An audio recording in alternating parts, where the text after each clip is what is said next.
আসসালামু আলাইকুম শিক্ষার্থীরা, শুভকামনা রইল। আশা করি ভালো আছো। গত 17 মার্চের পর থেকে তোমাদের সাথে আমাদের দেখা সাক্ষাৎ নেই। মার্চের শেষ তারিখে, শেষ সপ্তাহে তোমাদের বার্ষিক পরীক্ষা হওয়ার কথা ছিল, কিন্তু সমস্ত পৃথিবীর করোনা ভাইরাসে আক্রান্ত। দিনে দিনে আক্রান্তের সংখ্যা বাড়ছে, তার সাথে মৃত্যুর সংখ্যাও। সেই হিসাবে বাংলাদেশেও এই করোনা ভাইরাসের প্রভাব পড়েছে, যার কারণে আজ আমরা ঘরে বসে আছি। তাই এই মুহূর্তে আমাদের বসে থাকলে চলবে না, যেহেতু আমাদের ইন্টারমিডিয়েটের সময় খুবই কম। আমাদের শিক্ষা কার্যক্রমকে এগিয়ে নিয়ে যেতে হবে। সুতরাং আমরা এখন আমাদের লেখাপড়া, দ্বিতীয় বর্ষের লেখাপড়া চালিয়ে যাব। আমি গণিতের দ্বিতীয় অধ্যায় থেকে তোমাদের জন্য আজকে ষষ্ঠ অধ্যায় থেকে গণিত নিয়ে আলোচনা করব। তোমরা একটু মনোযোগ সহকারে শুনবে। কণিক কি, এটা আমরা ডেফিনেশন দিব। এ অধ্যায় কণিক সম্পর্কে আলোচনা করলে কণিকের বিভিন্ন ধরনের কণিক সম্পর্কে আমরা জানতে পারবো। তাই আমরা আর কিছু না করে সরাসরি আমরা গণিতের দ্বিতীয় পত্রের ষষ্ঠ অধ্যায় চলে যাই। সেখানে আমাদের কণিক নিয়ে আলোচনা আছে। এখনই আমি কণিকের সম্পর্কে আলোচনা শুরু করব। কণিক কি, প্রথমে আমরা ডেফিনেশন দিচ্ছি। দুইটা ডেফিনেশন আছে, একটা থিওরিটিক্যাল আর একটা ম্যাথমেটিক্যাল, যেটাকে বলে গাণিতিক সংজ্ঞা। গাণিতিক সংজ্ঞা নিয়ে আমি আলোচনা করব। SP/PM = E ধ্রুবক, যা দ্বারা সৃষ্ট সঞ্চার পথকে কণিক বলা হয়। এসটা আমাদের একটা সমতলের উপর স্থির বিন্দু, আর পি হচ্ছে ওই সমতলের উপর একটি চলমান বিন্দু। এদের দূরত্ব SP। আর M/M' হচ্ছে একটা নির্দিষ্ট সরলরেখা ওই সমতলের উপর। আর PMটা হচ্ছে এই M/M' এর উপর লম্ব দূরত্ব। আর এইটাকে আমরা বলছি এদের অনুপাতটা সর্বদা ধ্রুবক হয়, সেই ধ্রুবকটাকে বলছি আমরা ই। মানে হচ্ছে উৎকেন্দ্রিকতা, ইংরেজিতে বলে ইসেন্ট্রিসিটি। এর জন্য আমরা ওই ব্যবহার করি। সুতরাং তাহলে আমরা এখন কণিকের বিভিন্ন দিক নিয়ে, কণিকের বিভিন্ন ধরন নিয়ে আলোচনা করব। আমরা কণিকের সংজ্ঞা থেকে যেটা বুঝতে পারলাম যে SP/PM = E কি হয়, আমাদের কণিক হয়। আর এই এর বিভিন্ন মানের উপরে নির্ভর করতেছে কণিকটি কোন ধরনের হবে। কণিকটি আমাদের কোন ধরনের হবে এই এর মানের উপরে নির্ভর করতেছে।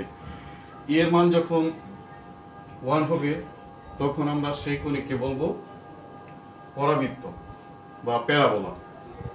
আর এর মান যখন <1 হবে, তখন সেই কণিককে আমরা বলবো ইলিপস বা উপবৃত্ত। এর মান যখন <1 হবে, তখন সেই পরাবৃত্তকে আমরা বলবো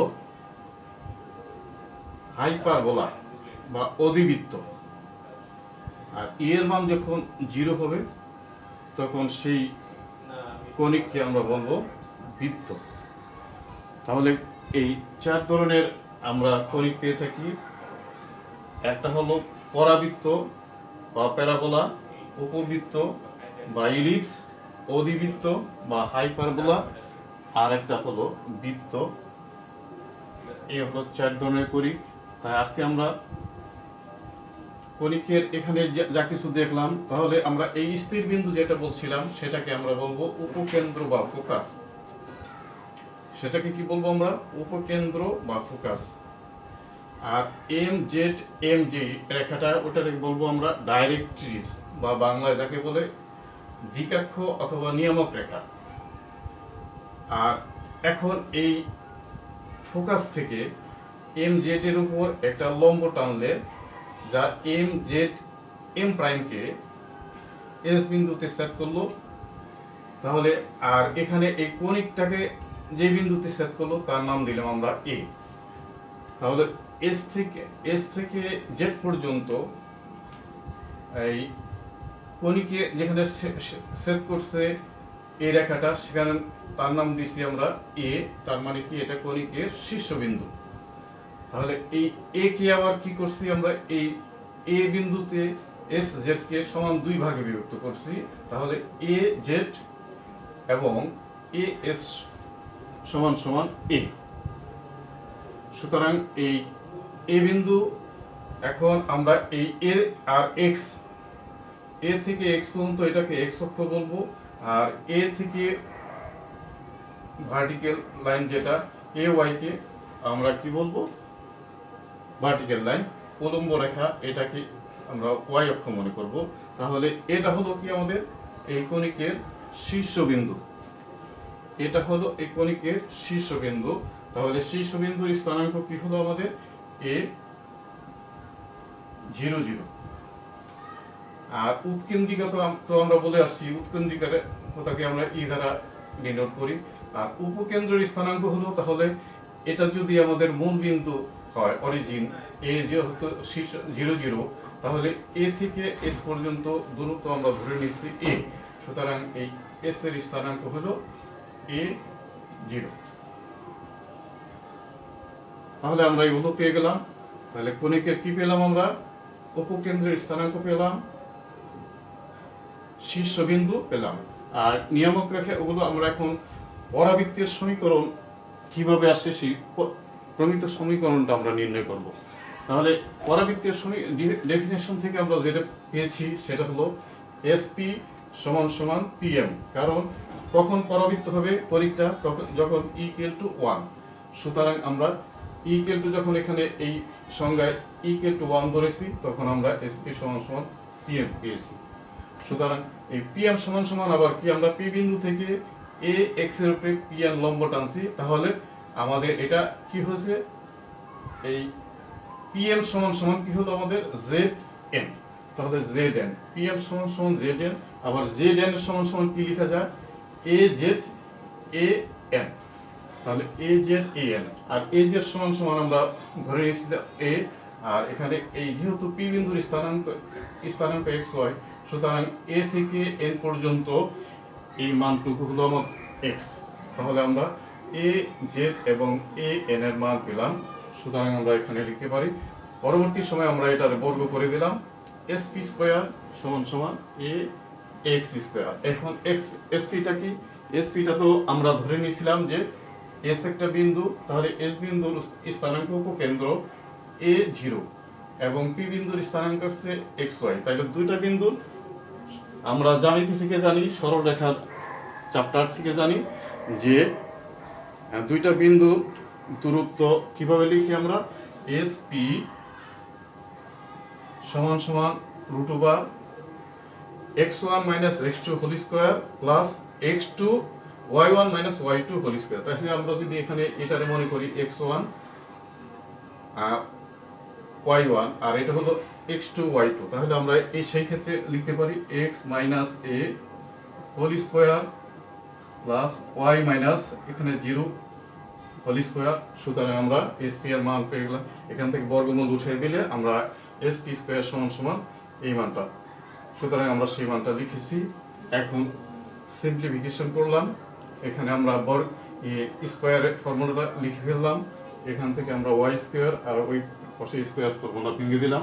তাহলে x স্কয়ার আমাদের চলে গেল, a স্কয়ার চলে গেল, এখানে রইল মাইনাস 2ax, ওই পাশে 2ax। তাহলে আর এখানে y স্কয়ার, অর্থাৎ y square equal to 4ax। এটা হলো আমাদের পরাবৃত্তের সমীকরণ।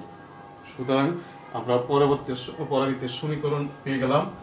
আর এই পরাবৃত্তের তাহলে কি কি আমরা পেলাম, উপকেন্দ্র পেলাম s ইকুয়াল টু a0 আর শীর্ষবিন্দু 0 0। এখন নিয়ামকের সমীকরণ, নিয়ামক রেখা এম জেড এম প্রাইম অক্ষরেখা এস জেড এর উপর লম্ব। সুতরাং যেহেতু এস জেড এর উপর লম্ব, তাহলে এটা কি ওয়াই অক্ষের সমান্তরাল একটা সরলরেখা। তাহলে এই পাশে যেহেতু এটা এ আমাদের মূল বিন্দু, সুতরাং আমরা এই পাশের যে মানটা আসবে সে পাশে এক্স এর মান আসবে নেগেটিভ। তাই আমরা লিখতে পারি নিয়ামকের সমীকরণ x = -a। অক্ষের সমীকরণ এস জেড থেকে আমরা অথবা এক্স জেড কে আমরা এটা কি বলতে পারি, এস জেড কে আমরা বলবো যে, অথবা এ এক্স কে বলবো আমরা এটা হলো পরাবৃত্তের অক্ষরেখা। এটা পরাবৃত্তের অক্ষরেখা। আমরা যেহেতু এটা এক্স অক্ষ, সুতরাং এক্স অক্ষের সমীকরণ আমরা সরল রেখায় পড়ে আসছি। এক্স অক্ষের সমীকরণ হলো y = 0। সুতরাং অক্ষের সমীকরণ এখানে y = 0। আর উপকেন্দ্রিক লম্বের সমীকরণ, উপকেন্দ্র দিয়া যে যা টানা হয় সেটা হলো উপকেন্দ্রিক লম্ব। সুতরাং এখানে উপকেন্দ্রিক লম্ব এস এল এইটা, তাহলে এইটাও এক্স অক্ষের ওয়াই অক্ষের সমান্তরাল। সুতরাং এখানে ওয়াই অক্ষের সমান্তরাল সরেখার সমীকরণ আমরা জানি x = ধ্রুবক বা x = সামথিং। সুতরাং আমাদের এখানে আছে x = a, x এর মান যেটা আছে সেটা হলো x = a। সুতরাং উপকেন্দ্রিক লম্বের সমীকরণ x = a।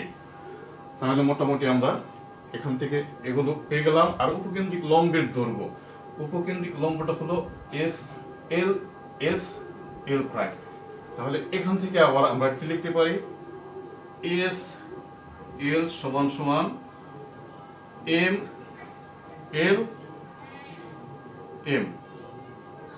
আবার এই এল এম সমান সমান কি লেখা যায়, জেড এস। আবার জেড এস মানে হলো জেড এস সমান সমান কি লেখা যায়, এ জেড আর A S, A Z plus A S. তাহলে এইটুকুর মান হলো এ, এইটুকুর মানও এ। তাহলে আমরা পেলাম 2a। আর উপকেন্দ্রিক লম্বটা হলো এস বিন্দুতে মানে ফোকাস বিন্দুতে সমান 2 ভাগে বিভক্ত হয়েছে। সুতরাং আমরা এল এস সমান সমান 2a, তাহলে এল এস এল প্রাইম সমান সমান কি হবে, ডাবল হয়ে যাবে। সুতরাং 4a। তাহলে আমরা এখানে লিখতে পারি এত ইকুয়াল টু সমান সমান 2 * এস এল। আমরা লিখতে পারি এ এল এস এল প্রাইম সমান সমান লিখতে পারি 2 এস এল অথবা এল এস যেটাই বলে। সুতরাং আমরা এখান থেকে লিখতে পারি 2 * 2a সমান সমান 4a। সুতরাং এখানে আমাদের উপকেন্দ্রিক লম্বের দৈর্ঘ্য হয়ে গেল 4a। সুতরাং আজকে আমরা যেটুকু আলোচনা করলাম, এই আলোচনা থেকে আশা করি তোমরা উপবৃত্ত সম্পর্কে পরাবৃত্ত সম্পর্কে সঠিক ধারণা পেয়েছো। আর যাদের বুঝতে সমস্যা হয় পরবর্তী সময় আমার সাথে তোমরা যোগাযোগ করে আলোচনা করবে। আশা করি আমি তোমাদের প্রবলেম সলভ করতে পারবো। তো ভালো থাকবে, পরবর্তী সময় আবার দেখা হবে। আল্লাহ হাফেজ।